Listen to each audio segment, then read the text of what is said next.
आज हम लोग इस वीडियो में पढ़ेंगे इशू ऑफ शेयर, यानी कंपनी शेयर कैसे कैसे इशू कर सकती है। तो देखो आप लोग, सबसे पहले कंपनी शेयर 3 टाइप से इशू करती है, 8 पार, 8 प्रीमियम और 8 डिस्काउंट। लेकिन भारत में अब डिस्काउंट पे बैन है, तो हमें 2 ही पढ़ना है इस लेसन के अंतर्गत, 8 पार एंड 8 प्रीमियम। अब देखो आप लोग, 8 पार पे शेयर कैसे इशू होते हैं।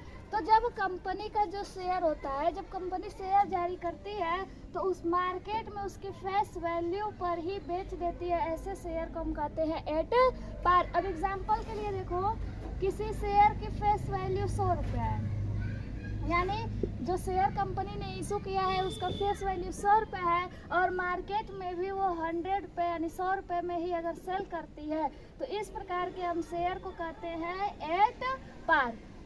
अब देखो 8 प्रीमियम क्या होता है। तो 8 प्रीमियम जब कंपनी अपने फेस वैल्यू से अधिक पे उस शेयर को बेचती है, उसको हम कहते हैं 8 प्रीमियम। जैसे एग्जांपल लेते हैं हम लोग, कोई कंपनी है, उस शेयर की फेस वैल्यू 100 है और वो 100 में ना बेच करके वो 120 रुपये में बेचती है, तो जो उसका 20 रुपये एक्स्ट्रा लगता है वही हमारा प्रीमियम कहलाता है। अब देखो कंपनी प्रीमियम क्यों लेती है, तो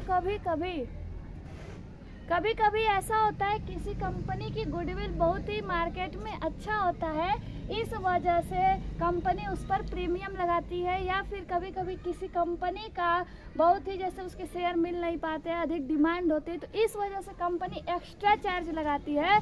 तो फेस वैल्यू से जब एक्स्ट्रा चार्ज लेता है तो उसको हम बोलते हैं 8 प्रीमियम। उसी तरह से हमारा 8 डिस्काउंट भी होता है, यानी फेस वैल्यू से कम पर, यानी 100 रुपीज़ का शेयर है, मार्केट में 80 रुपीज़ में बेचा जाता है, उसको हम बोलते हैं 8 डिस्काउंट। यानी फेस वैल्यू से कम पैसे लेने पर उसको हम कहते हैं 8 डिस्काउंट। लेकिन भारत में 8 डिस्काउंट पर शेयर इशू करना बैन है। भारत में 8 डिस्काउंट पर शेयर इशूड अब नहीं होते हैं।